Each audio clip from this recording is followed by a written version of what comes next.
Good afternoon and welcome to the October meeting of the Science Engineering Council. Thanks for being here and thanks for being online. Looking forward to a good talk from John here.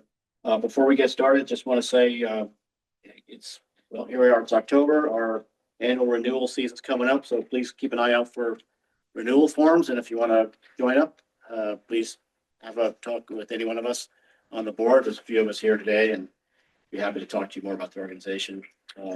We're here every second Wednesday with a new and interesting topic. And we encourage anybody who's got ideas for talks to please do talk to us. And if you'd like to talk about being on a committee or joining the board, please also reach out to any one of us. We'd be very happy to talk to you. Let's see. In terms of other announcements, just want a few words on upcoming meetings. November 12th. Michael Durbin, a UCSB professor of anthropology, is going to speak to us about the U-shaped curve of happiness. I would tell you more, but I don't have much more information on that today. And on December 10th, we'll hear from Justin Wilson from UCSB Department of Chemistry and Biochemistry. We do not yet have his subject, so again, please stay tuned, and we'll have an announcement on his topic coming up. But he's quite well known here locally, and we're looking for this discussion as well. So for today, I want to introduce today's speaker. Many of you know John Illgen. He's been on the SEC board and the Fellowship Foundation board, and list of accolades is very long, so I'll try to keep it brief, and then we'll invite John up to speak. But today's presentation from John is on artificial intelligence, but a bit about John. Again, longtime SEC board member and a subject matter expert consultant in modeling and simulation. Prior to becoming consultant, John was sector director for modeling and simulation for Northrop Grumman Mission Systems from 2003 to 2018. Prior to joining Northrop Grumman, John was the founder, chief executive officer, and chairman of the board of Illgen Simulation Technologies, Inc. for 15 years here in Goleta. John's a pioneer in the establishment of modeling and simulation in the defense system acquisition process. John's developed and applied models and simulations to the defense, civil, and commercial communities, and he continues to enhance the enhancement of open-ended software architecture for integration and interoperation of models and simulations for distributed applications, including LVC, or live, virtual, and constructive. And most recently, John's been focusing on his M&S experience on cybersecurity, concept of operations, training, LVC, and ISR. In 2017, John received the NTSA Lifetime Achievement Awards for modeling and simulation. And in October of 2023, he was inducted into the National Simulation Center Hall of Fame for modeling and simulation. So, John, please come on up and report.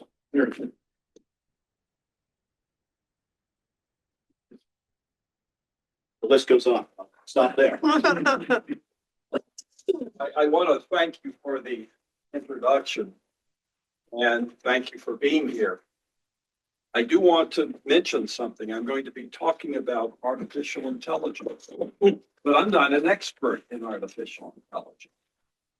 And I don't think there are any experts in artificial intelligence. We're learning. That's all we're doing right now, is learning a lot. And I'm going to share with you things that I have learned. And I might be able to answer some questions, but I'm sure I won't be able to answer all questions because I'm not an expert. That's important. But I do know other people that are doing certain parts of artificial intelligence. My actual expertise is mathematical modeling and simulation. And I've been very fortunate in that area. I received the equivalent to a master's degree in engineering at the Royal Technical University of Denmark. My math instructor, I was so lucky, was also a mentor. His name was Ola Bohr, Niels Bohr's son. And I got to tell you, I was lucky over the years. I want to start off a little differently than most of you have encountered. um, newspaper articles. I'm not going to read a lot of them. I just want to read a couple of them. A powerful AI breakthrough was about to transform the world. About to. I think we got a ways to go. But anyway, it says AI revolution is about to spread way beyond chatbots. From plastic eating bacteria and cancer cures to autonomous helper robots and self-driving cars, generated AI technology that gained prominence as the engine of ChatGPT is poised to change our lives in ways that make talking bots look like mere distractions. And he goes on to say, while we tend to equate the current artificial intelligence boom with computers that can write, talk, code, and make pictures, most of those forms of expression are built on underlying technologies called a transformer that has far broader applications. And that's where I do agree with them. The transformer paved the way for OpenAI to launch ChatGPT 2 years ago, and a range of companies are now working on how to use the innovation in new ways. And he goes on and on. I'm not going to go on and on this, but if anyone wants a copy of this long article, you can see me and I can make sure that you get a copy. And now I'm going to just read titles to you, just to put things in perspective. AI investors face a range of risks. I think that we all are aware of that point. Another one is how to make sure ChatGPT doesn't make you dumber. I couldn't help bringing up some of these. AI was supposed to get cheaper. It's more expensive than ever. These are out of the Wall Street Journal, by the way. Pretty good paper. And then, in the year 2030, what will artificial intelligence look like? This article goes on, and it first starts off by making you feel really excited about what's going to be applied in 2030, 2033. Then the writer of the article starts to tell the truth. Most of this isn't going to happen that fast. And later on in the talk, we'll be talking about the history of AI. And things have evolved since 1930, and we'll get involved in discussing that. But I just wanted to mention some of those articles to you. Now I'd like to also mention that my present position on AI is working with the Congressional Caucus on AI, and I'm heading to Washington quite frequently.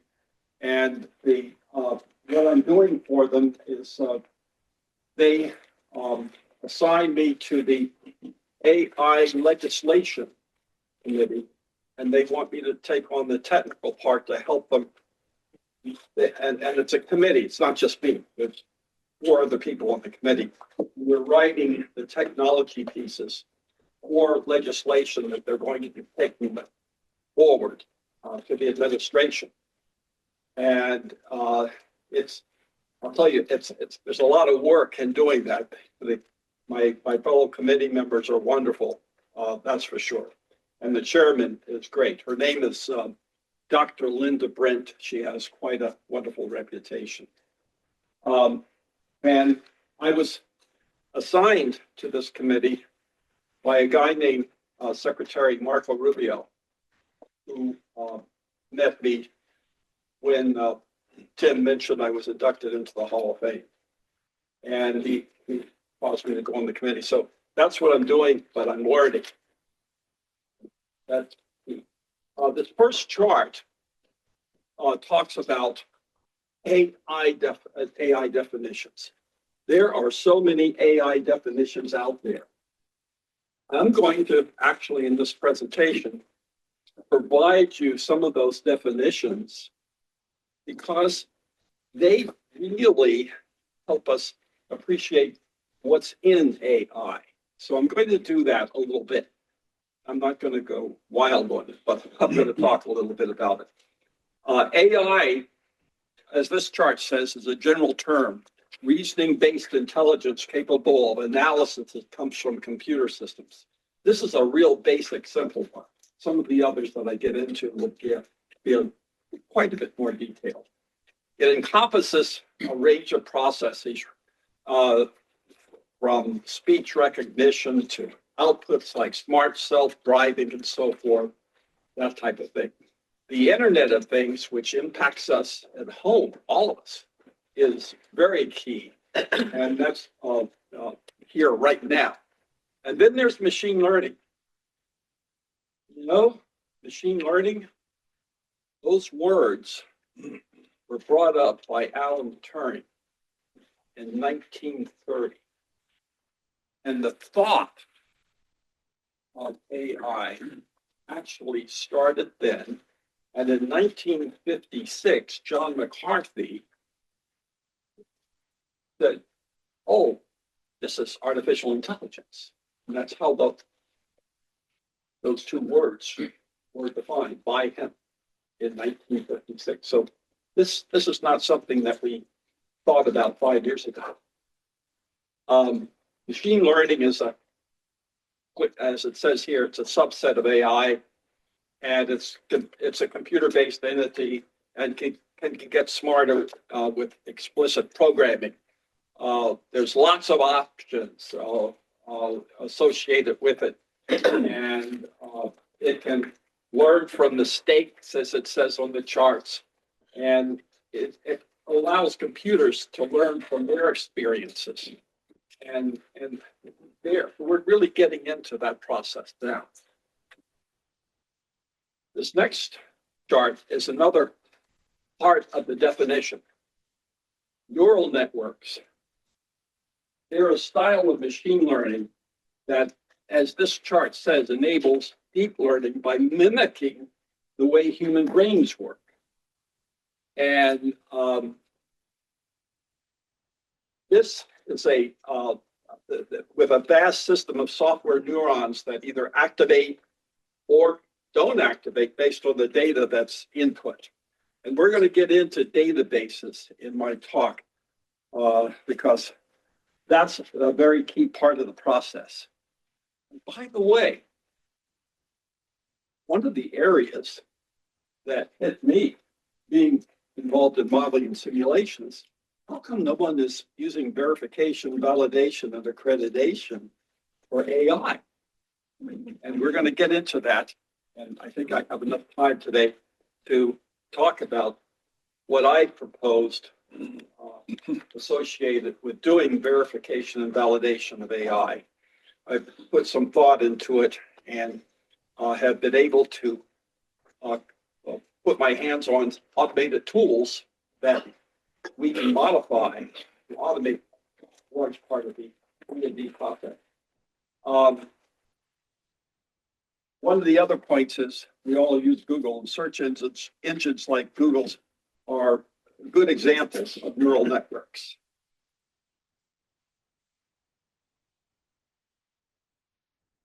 For computers. One of the areas for us to go where everyone is planning to go, would like to go by 2030 or 2033, we're going to need these supercomputers. And what has surprised me getting into this is that there is a company with our administration that's actually building such a supercomputer now. That's great that we're going to have one, but one isn't going to handle everything. We're going to have multiple supercomputers around the country, and we're going to need electric power to handle all of that. So that's going to be a very important area. And then there's Vertex AI, which is a company that is focused on hypercomputers and their underlying infrastructure, the computing resources, as it says here, is needed to run and scale machine learning models associated with it and the AI applications developed that are deployed. And then I have Google here mentioned.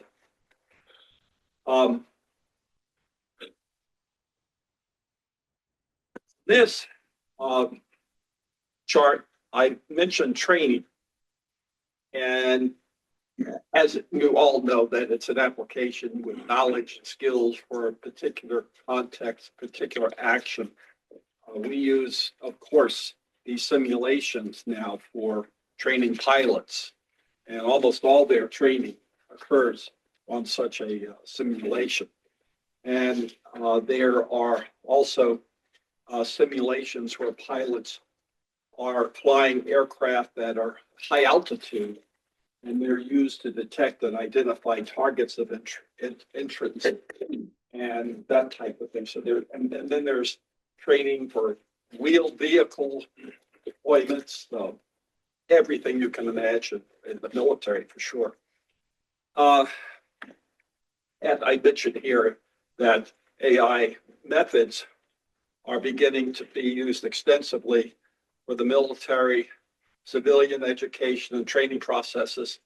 And that's been going on for a few decades, actually, as I state here. And there have been mixed results. And I'm going to get into that a little later in depth in this presentation. But there's no governance or no standards. There are no rules. We've got to get involved in making sure that we start appreciating some kind of management process that will exist, not just for the government,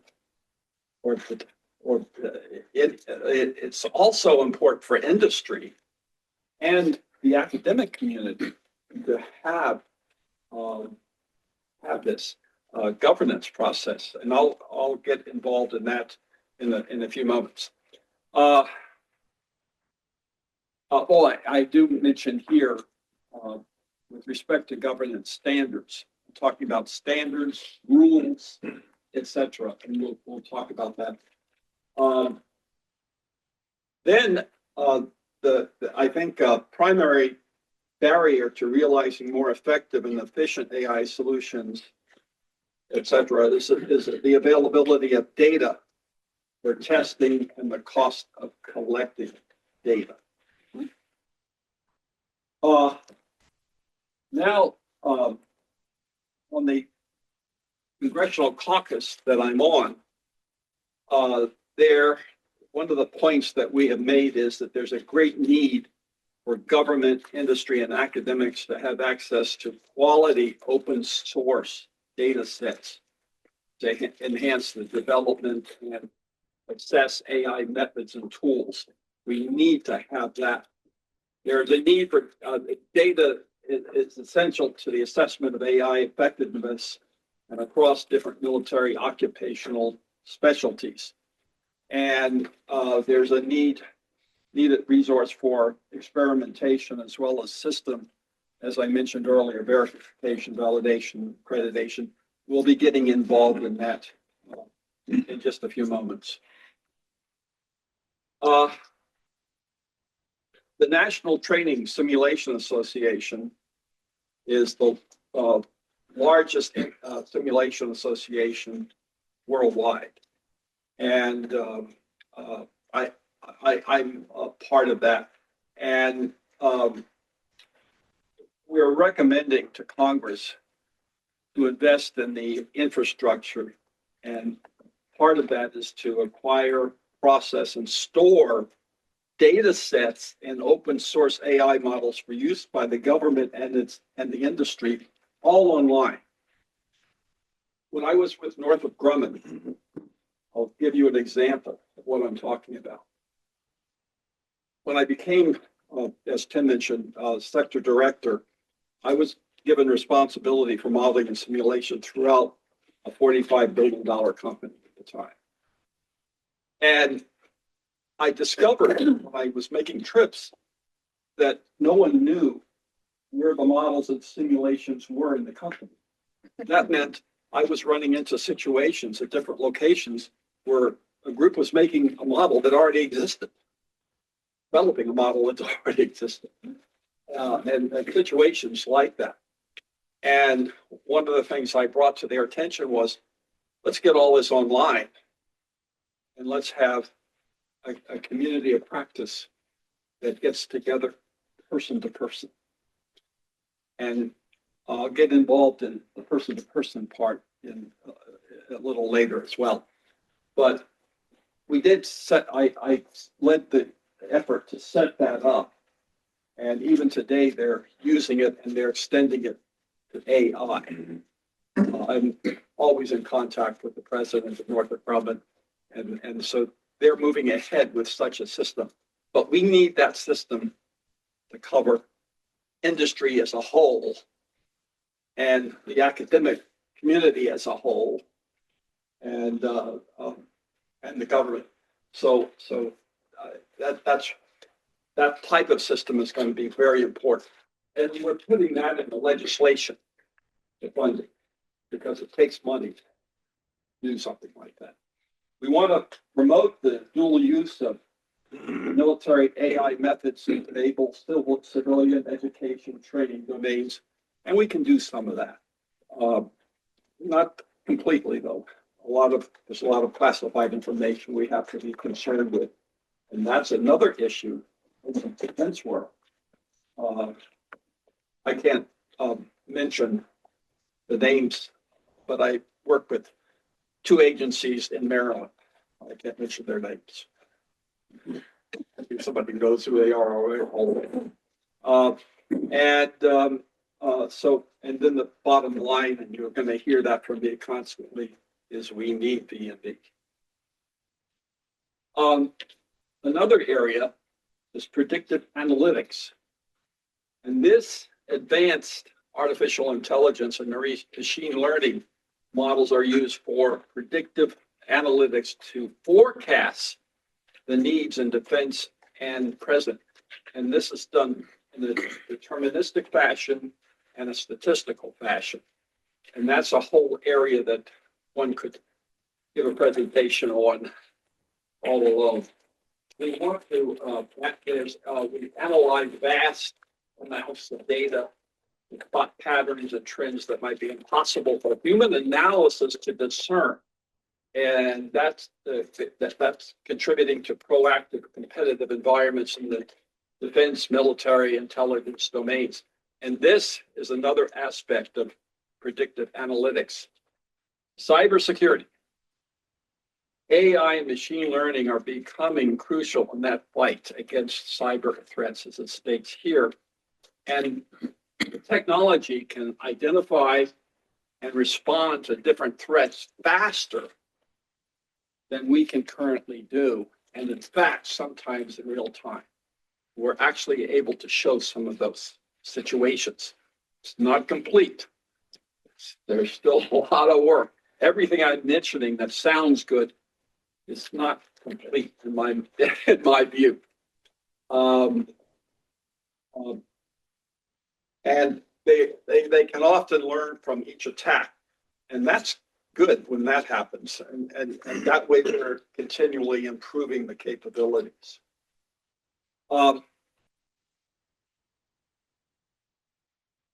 It's also being used to create realistic simulations, and this is an area where the legislation committee is using me quite a bit.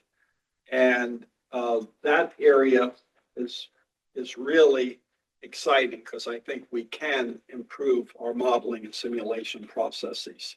And when I talk about improving them, I'm talking about use of modeling and simulations to do a conceptual analysis for the development of systems, platforms, satellite communications, sensors and satellites, and all of that, develop that. And it can be used to augment the test and evaluation process, the development testing and the operational testing. It can also be used, of course, for training, and it can be used for operations. I'm talking about military operations, wartime situations, etc. So that I think that's quite important. It can also effectively deal with large amounts of data, and that, of course, is really important. And let me tell you, we're talking about huge amounts of data. There's an array of concerns, and I have several charts on those that I'll get to in just a moment. AI goals and actions must align with human intent. Yeah, there's a lot of work done in that domain.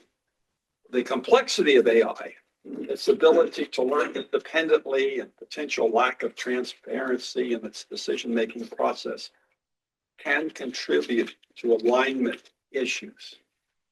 Misaligned AI could lead to unintended consequences, causing harm in achieving a task. Another VV&A issue that we've got to focus on. Then, combating the above requires explicit programming of human values, continuous monitoring, and transparency of AI decision process and feedback mechanisms to correct the behavior. That's quite a task. It's not a simple-minded approach. And we need to the concern of enfeeblement stems from an over-reliance on AI, which could lead to a decrease in essential human skills and capabilities over time. And when I came up with that sentence, Congressman Jack Bergman, 1st District in Michigan, said he's a believer in that statement.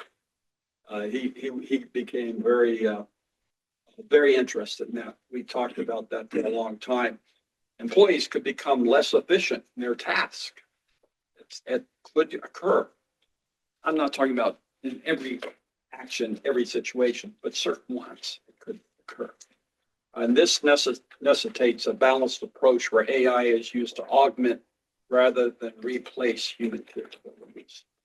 That's, and I got to tell you, our congresspeople, on this caucus feel that way. And I also want to mention to you, this caucus has Democrats and Republicans and independents on it. They work together beautifully. It's wonderful to see that. And their understanding of each other's interests is great. And again, I've learned a little bit from that too. I think it's wonderful. Approach. It's crucial to foster a culture that values critical thinking and views human intuition and machine intelligence as complementary forces, where there's a willingness to challenge AI outputs. I think that's a very crucial statement, and we're running into that particular issue frequently in some of the AI areas that we are all confronted with now.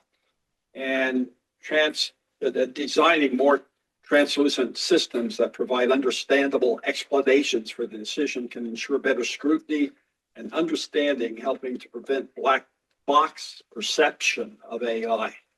And there's a lot of that going on right now nationwide. Value lock-in refers to the risk of these systems amplifying or cementing existing values, beliefs, or biases, potentially posing challenges in impacting defense, military, and intelligence communities. And there's a lot of classified detail in that statement that I just made that you could imagine. And so the above that I just talked about can result in skewed decision-making based on embedded biases or even affect cooperation due to divergent cultural or ethic values. Mitigating this requires a few essential measures. Continuous testing, auditing of AI systems for bias should be standard. There should be a standard for that particular point. And experts from different domains can help assure a balanced representation of values. And I have to tell you, there are so many domains, different domains in this whole process that it does present us real challenges. That's for sure. And then I want to go to a little bit on the history. The story of AI, as I mentioned earlier, goes back to 1930 and World War II with Alan Turing. He came up with a statement, and quotes here, and machines think. And his point was that what drove him to something that occurred in World War II, and I'm very familiar with encryption, and Turing cracked German codes, developed the Turing-Welshman bomb machine, and he broke the German encryption machines, which were really difficult. I mean, what he went through in developing his process was amazing. And he was revealing German war secrets, where and when German U-boats planned to attack. And I got to tell you, when you evaluate, it wasn't only submarines, it's all kinds of vessels and so forth that the Germans had. All of a sudden, they're just going down. And I really think that he caused us to win World War II 2 years earlier. I am totally convinced of that. It's really marvelous. And you all can find all kinds of information and study the work that Alan Turing accomplished. The man was amazing. He had a really sad ending in his life, but he was amazing. And I just had to bring that up. Couldn't help it. He also made modern computers possible. And his algorithms and equations are still used. I really think in the modeling simulation world, and have been for a while. And when I was really young, I didn't know too much about Turing. And I didn't realize that some of the equations that I was using were his. It was really quite a feeling. And we can have a dialogue in natural language, diagnose a critical condition, and all kinds of things. And all of this was thought about early, decades ago. It's really neat. Okay, now I'm going to the next, Nicole. Yes, I want to get to my next set of charts. all right.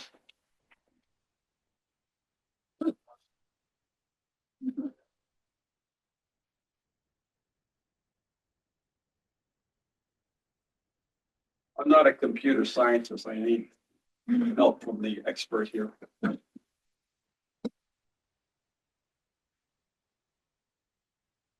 Oh, 1 second.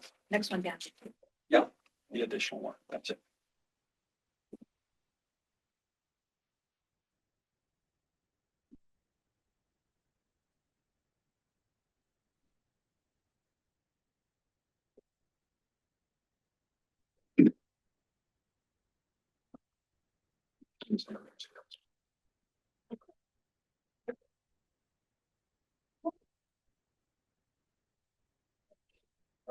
Which one? Yes, sir. Thanks.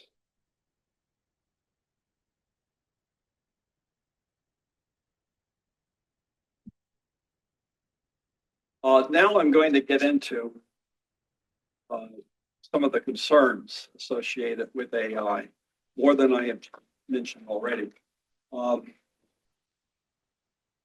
actually have these charts, and I do a lot about the financial, because I have to mention to you, financial organizations throughout our country, including banks, large banks, have had big problems with the use of AI.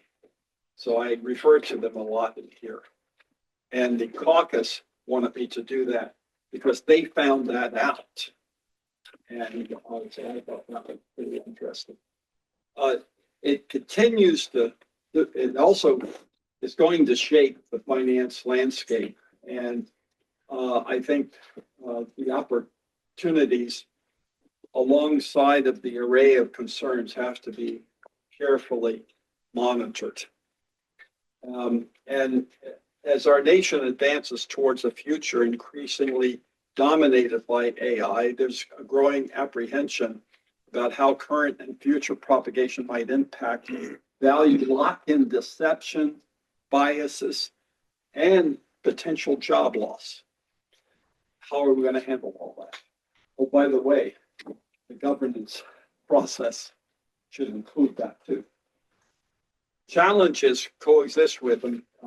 Immense potential benefits, including improved efficiency, accuracy, and strategic advantage, is an array of financial accounting applications. Now, here's another definition. This is not John Illgen's definition. This is another one for AI that you can see. It can be programmed to learn, reason, problem solve, perceive, and even interpret language. It can do a little bit of each, not a lot. Two subsets of AI are machine learning, where systems learn from data to improve their performance, and deep learning, a more complex form of machine learning modeled on the human brain. Another definition that others have put together. AI is a broad term that refers to computer systems designed to mimic human intelligence. AI's potential in financial world, and it's going to be more vast. AI can streamline operations, enhance decision-making, increase accuracy. It can currently have key advancements in AI and machine learning have been showing significant potential to reshape the financial world. So they say. Back to predictive analytics. Here, statement is, again, a little different. Advanced AI machine learning models are used for predictive analytics to forecast finance and accounting needs in the financial world and analyze vast amounts of data, spot patterns, trends, and all of that kind of stuff. And it can impact your marketing areas as we go in the future. Now, here's an area I just mentioned earlier, but now I want to say a few more words about it. Cybersecurity impact are becoming crucial in the fight against cyber threats. And we all know about cyber threats. It's a problem. And these, as it states here, the technologies can identify and respond to potential threats faster than traditional methods. And I mentioned this kind of earlier. It's often in excuse me, real time. They can often learn from each attack. And that's important, and continually improve capabilities. AI is being used to create realistic simulations for training purposes. And that I'm highly involved in within the National Training Simulation Association. I want to mention, any of you that are interested, the largest simulation and modeling conference in the world occurs in Orlando the first week of December this year. And it's every year. I never have missed going to that since its inception back in the 80s. And what you learn from that, and what I've learned, is incredible. It really is. I can't say enough about it. Back to this. These virtual environments can replicate a wide range of scenarios, of endless scenarios and conditions, and it can deal with large amounts of data. And we'll get into more data and data analytics in just a moment. It provides financial, I think, superiority and precision as time evolves, as we get more involved. Array of concerns. As we transition to the realm of these promising prospects, the financial industry in particular, but others, defense and everyone, must also squarely confront the array of concerns brought about this revolutionary technology, as I mentioned.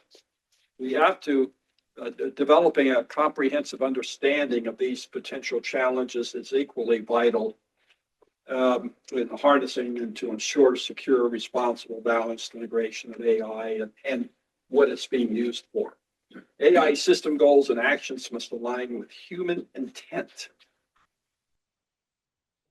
And the complexity of AI, its ability to learn independently, and the potential lack of transparency in its decision-making process contribute to alignment issues. We've got to be very concerned about that point.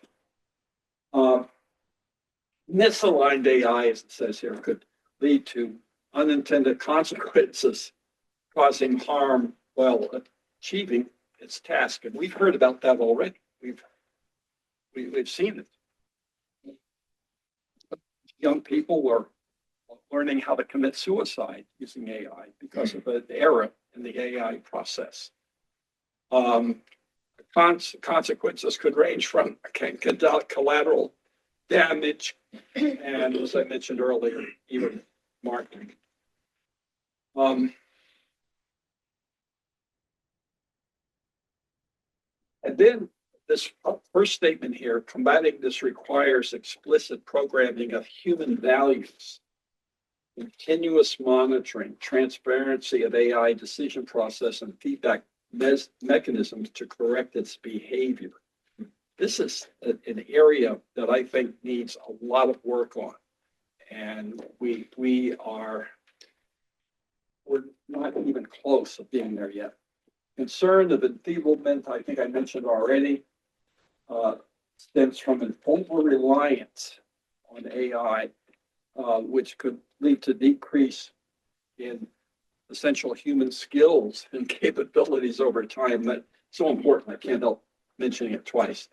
Employees become less efficient in their task. That's another issue that we need to worry about. And this necessitates a balanced approach where AI is used to augment rather than replace the human capabilities. Augment is a key word. And we even wound up using the word augment in a similar fashion in the mathematical modeling and simulation work. Regular training and skills refreshment are essential to maintain human proficiency in AI-assisted tasks. Technologies change day to day, not week to week or month to month. They're changing constantly. So we have to be aware of that. Not only training on how to use AI systems, but also imparting an understanding of their underlying decision-making processes. That's a very critical area. Approach, crucial to foster a culture that values critical thinking and views human intuition and machine intelligence as complementary forces, where there's a willingness to challenge the AI outputs. I think that should be part of an approach. Designing more transparent systems that provide understandable explanations for the decision can ensure better scrutiny and understanding, helping to prevent the black box perception of AI. That is a worry. Value lock-in, another key point. This can result in skewed decision-making based on embedded biases or even affect cooperation due to divergent cultural or ethical values reflected in AI systems. And then mitigating this risk requires a few essential measures. Continuous testing and auditing of AI, incorporating diverse perspectives in setting objectives and values for AI systems, involving experts from different domains, which I mentioned a little bit earlier, and can help ensure a balanced representation of values. And then fostering transparency in AI development, making these systems, decision-making processes and training data open to scrutiny and assist in identifying and addressing potential lock-in issues, biases, I should say. AI biases can distort strategic decisions. Human in the loop approach for crucial decisions adds on to extra layer of scrutiny, helping to manage and mitigate biases that could impact success, ultimately maximizing AI's benefits. Job losses, we've talked about that already. I'm going to skip that. And then AI can be used for cyber warfare, powering automated attacks that can operate at speeds no human could match. And the ability of AI to make autonomous decisions raises serious ethical, moral, and legal questions about accountability throughout the finance community as well as many other communities. And the risk of falling behind in the AI communities can become a competitive issue for some folks. Now, summary, a multi-pronged approach is essential in my view. Strong regulation, robust systems for accountability should be considered. Develop internal standards, ethical guidelines, rigorous testing, transparency, and training are all crucial, including V&A, which I mentioned at the bottom of the page again. And focus on augmenting human capabilities with AI, not replacing them. I think that's very key, especially in this year and a few years to come. We've got to be really careful. AI governance needs to ensure alignment with human values. When we get into the governance and all the pieces I mentioned, standards, rules, and regulations of various types, that has to be important. Develop and execute in-depth VB&A, and we're going to get to that. Yeah, we'll have a few minutes. And then here I put bank, finance, but many other communities and organizations, huge amount.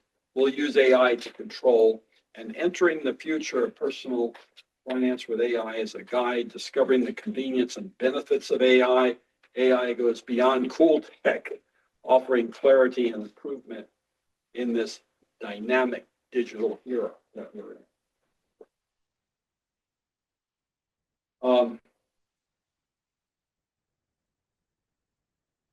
We can just skim that just for a moment. I'm not going to talk about it those already. Yeah, I mentioned AI changes over time. All technology changes over time. In the modeling and simulation world, we're confronted with the same issue. Cyber attacks and cybersecurity changes in the cyber world daily. And provides details to how attacks change over time, how M&S can quantify many of these issues. Quantification is very important. And AI will and does cause M&S to change continuously over time. We need to assess the need for training and provide course in AI, cyber, and associate models. I think those courses are very important, and they should be done on a yearly basis and updated. because of the technology changes. Another summary. Multi-pronged approach is essential. Rigorous regulation, robust system accountability, all need to be considered. Internal standards, ethical guidelines, rigorous testing, transparent and training, focus on augmenting capabilities, AI governance needs, and that's so important. And integrate AI and the community strategic and operation plans and develop and execute the VV&A. Now we're to B and B. And I want to go over that a little bit. I'm going to talk about the definitions of V&V. What is it? Why do it? And I'll mention cost a little bit. Types of AI, V&V, legacy software, integral parts, viral approach, distributed approach, the methodology. And so we're going to run through those. What is it? The verification side here is the process of determining that AI and model implementation accurately represents the developer's conceptual description and specifications. In this area, you can read the lines underneath the chart, but in the verification area, we want to check the software out. In AI, yeah. You know why? Because you have to have a software architecture that integrates and interoperates models, simulations, the huge amount of databases. This architecture software is very complicated. And one of the things I have suggested, and they kind of like it, is to use a modified peer-to-peer approach that's used on the internet. And I've already put some software together. And it works in terms of scalability. You've got the scale into the middle. And the peer-to-peer approach that they use on the internet does that. You know that. And it does it in real time. And so we have to verify and validate that architecture. And I'm not saying the same architecture will be used everywhere. People will modify that architecture. So verification on the modifications becomes very important as well. The validation process is where we validate the data. Very important point. Realize how much data there is. Well, I want to make sure that the data is validated for a particular AI product. I'd say very cautiously and for each intended use. Each intended use.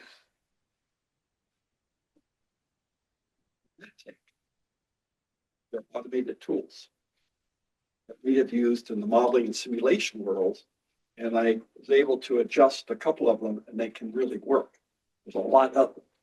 I think I might have a list in here. I can't remember now. And so we want to make sure that that data's validated, and also individual models that support AI. There are mathematical models that people will be using to support the AI processing and also simulations. Now, I mentioned accreditation. The accreditation plan is what you want to prepare that drives the use of verification and validation. You got to have a plan. And the VV&A is an integral part of AI coupled to simulation development and applications. The implementation plan, be specific, maximize traceability, and be detailed.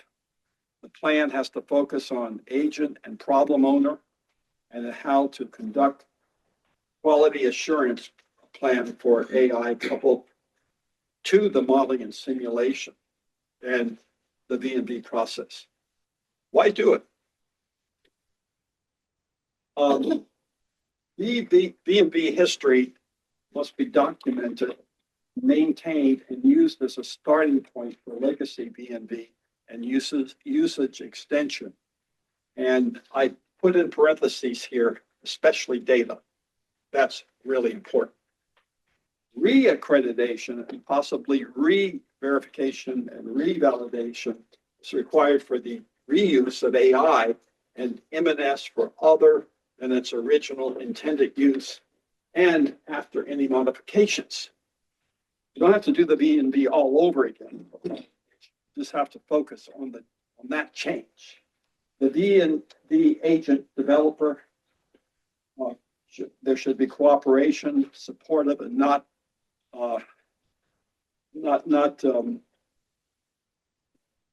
excited about working together. You got to be really careful on that point with people. Roles and responsibilities, subject matter experts, designing tests, analysis, acquisitions, etc. Operational requirements and DV&A must be aligned, and the word independent must be considered. Sometimes it's wise if you have developed an AI product that you have an outside source do the V&V. That can be important. The plan should state the objectives, reference the limitations and risk, etc. Misconceptions about V&A. I couldn't help put this together. V&V will make the product good. Good development doesn't require V&V. V&V can wait until the end after the product is developed. No, it has to start with the development of the AI product in the beginning, and it has to be aligned throughout the development. Cutting cost in V&V won't impact the quality of the product. Product that passes V&V and is accredited can be used for anything. V&V effort is the same process for any product. Need to perform full V&V every time. V&V experts are the enemy to the project and developers. I couldn't help write that. V&V is simple. Yeah, V&V is separate from the AI test effort. Truths about successful V&V. It must be an integral part of the project from the start, as I just mentioned. It should occur in all phases of development, and that is really important and should be tailored for each intended use, as I already mentioned. AI V&V must be accomplished for AI distributed processes, as I mentioned earlier, the architecture, the network, and the networks as well. Why do V&V? You can read down that list. I don't need to explain that to you folks. The cost of not doing V&V. I can't help showing this. You all remember the Mars Climate Orbiter?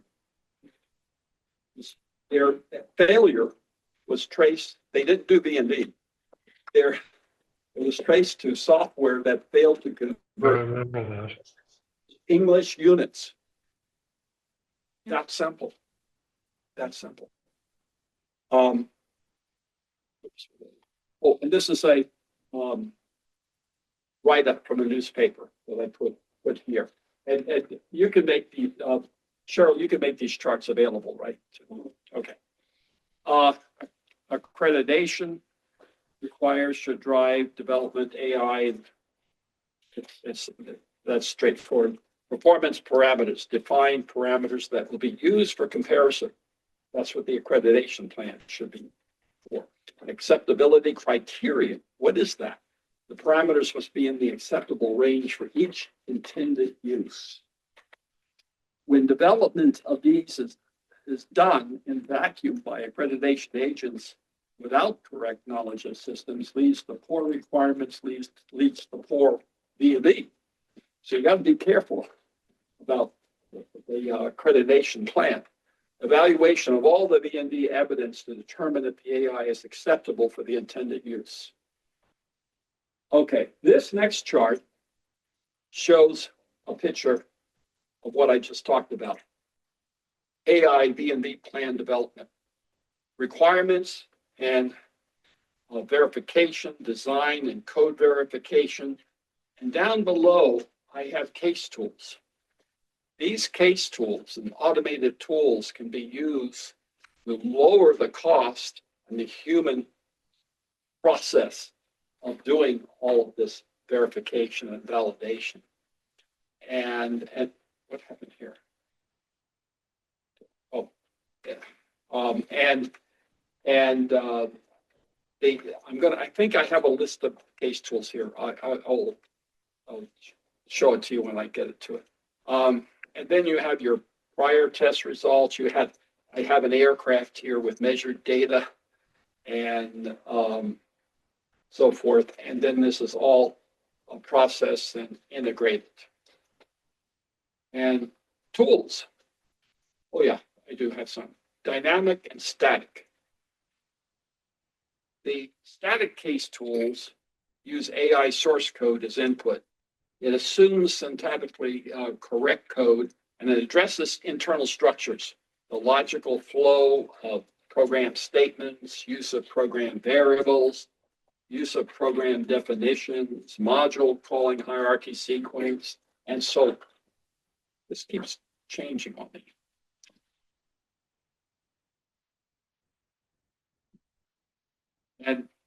And uses generally independent platform. And there's much more. I'm just showing examples down below. I showed the case tools doing the automation of all this. Dynamic case tools monitors AI program operational performance, operates on the same platform as target software, and is implemented as internal functions or system monitors. Validation techniques, base validation, trace validation, bottom up, multi-stage, internal, sensitivity, comparison, interface, graphic displays, and the Turing test, which he actually invented. And we are still using that stuff now. And then AI, MNS, V&E process. You all can study this because I'm getting close to my time. But it's based on MIL standard 3022 and tailors the standard V&V process to the AI application. This is the spiral development process where I show the first, second, and third prototype operational system and how that spiral effect actually works. A summary of techniques. These are the automated tools. Base validation, trace, bottom up, multi-stage, all of these, and there's more. This is just the start of the automated tools. And develop detailed plan, define objectives, define AI opportunities focused on meeting internal client needs, review how critical AI changes, define how the AI process for CWB, Community West Bank, for example, will impact benefits, efficiency, accuracy, etc. Show how predictive analytics will help forecasting, and define how AI and machine learning will be used to eliminate cyber threats. And I go on here, use AI to develop a training process, define how AI concerns can be handled, in some cases actually eliminated, develop an approach, show how jobs will be shifted, not completely eliminated, develop standards, define governance in detail, assess the need for continuous training, and then define AI V&V plan in depth.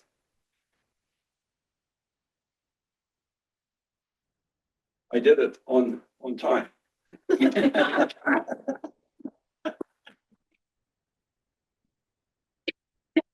Thank you. And like I said, I may not be able to answer some of your questions, but any thoughts that you want to make? I had one question with your alignment, and you talked about the misalignment. And if you're on this congressional, committee, are you guys? Is it the thought to make up like I guess you call it the AI Bible of what this every AI process should adhere to these standards so that it ensures alignment, that there's that set that's designed with either AI helps us design it or people design like the AI set of standards and codes. The standards will be developed by our committee, the people, and at least in the beginning. And they want us, the congressmen want us to keep it simple. John Bergman is a retired four-star general, and he's really sharp. And he said, be careful not to start all the automation in your plan.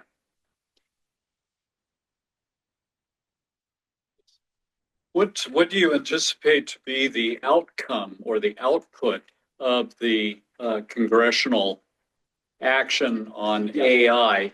Because the AI industry is dead set against government getting involved in all this. They are totally, and the Congressional Caucus is totally in favor of governance requirements and having the standards, the rules, regulations required. As I mentioned earlier, go ahead, do it. Yeah, but if you look at the prior, let's say, experience with information technologies and congressional action, the United States stands alone amongst advanced industrial countries with really no privacy laws. There is actually, in this country, probably the lowest level of governance of information technology. Yeah. So what leads you to expect that AI is going to be any different? No, modeling and simulation is different. The Congress has had a modeling and simulation caucus for decades, and they actually set up special modeling and simulation offices in all of the military services. And they still exist, by the way, of course. And there are rules and regulations that are required by us in the mathematical modeling and simulation world. There's a separate caucus from the AI in Congress. But your point is well taken. John, there's a couple of questions online. Robert, you want to go ahead? Yeah, I don't know how this fits with what you're doing on the committee, but right now I saw a figure that AI is using as much energy as the entire country of Japan, and this administration is trying to kill off sustainable energy. Is the committee able to give any feedback on that? Yeah, we have one committee member working that issue. And if you want me to get more information, I can get it for you if you go through Cheryl on this. Okay, Stephen? Yeah, John, great talk. I really enjoyed it. Kind of a general comment and then maybe a more specific question. The general comment was several times you talked about incorporating human values into the AI. That phrase really struck me and worried me because I'm hoping that we end up with better than human values because I don't think we can all agree. Okay. So the more specific question was back under the defense thing. There's systems that, let's just talk about an armed drone with AI that potentially could make a decision to kill a human being. Not that it so. So I throw back to those olden days of Asimov's rules for robotics, where robots are not allowed to harm human beings. I think that we should be incorporating that as a guideline. I don't think, to me, it's like, okay, maybe there should be a human in the loop. It's just my comment, but I don't know if that's the direction things are headed, or I know it's a concern. We don't want AI to replace the human. We want the human in the loop and human be part of uh, uh, responding to questions and so forth as well. You can't. I don't think we're there. Your point is very good. Thank you. Thanks. Also, there was Philip Kreider, how can you enforce governance on something as distributed as AI? That's an important question. And we're wrestling with everything we have to consider in the governance process and how much will it cost? Because cost is certainly one of the areas we have to take into account because it's really massive. And we're working on that now. And just so you all know, we have a February congressional meeting. If any of you are in Washington, I could get you into it. Where the committee members will be at a lunch and learn meeting, as the congressmen call it, and they are going to be asking us questions focused on the governance aspects. And and there's a lot of work yet to be done on this governance process. We just really started this about a year ago, this committee. And like I told you, I'm working constantly. And so are the other committee members. Everybody that's contributing to this. We don't have answers to all the questions yet, as I mentioned earlier. Yes, Tim. John, two questions. One on the topic of education. Yes. Does your committee or other committees delve deep down into the domain of providing guidance to, say, primary, secondary, and college educators on how best to apply, or what, do's and don'ts? We're getting into the academic world, but we're not there yet. We're not there yet. It's happening in real time, right? Those decisions by teachers and principals. The second question is on cybersecurity, which is, typically described as sort of a cat and mouse game. Yes. And you mentioned that there's sometimes now response in real time. Does that mean that just the cycle of cat and mouse is just going faster, or is this a paradigm shift in how we can actually defend against cyber? It's a paradigm shift. Because aren't the bad actors learning just as quickly? Yes. And so, Oh, yes. where's the shift? Question about that. And the changes every day, as I mentioned, are occurring. And we have to figure out how we handle that. Yes, Mary. Yeah, I am not quite sure how to ask this question, John, because this is not my field. Give me Adams and Lowenfield, and I'm much more comfortable. Okay. Okay, so my question has to do with how fast misinformation spreads on the web. We know this happens. So how do we prevent that in AI? Maybe that may not be the question even that one should ask, because I'm not I don't think in terms of systems. Yeah. I think the use of you said the web, right? Yeah. Yeah, I think all of that is going to change over time. I don't think so. Well, if it doesn't, then AI is in deep trouble, to be quite honest with you. Because the web as it is today is not going to handle everything. Well, of course it's not going to as it is today. Right, that's what I just said. You've got much more faith, I guess, in human nature. No, I don't. No, I actually I don't. The Congress people find me as a person that has built an array of concerns that they're really covered about. They're really concerned about, and your point is well taken. But yes. How do we deal with AI hallucinations? If we ask it to look at something in the data, find something in the data, and if it's not there, it'll just make stuff up. I can't answer it.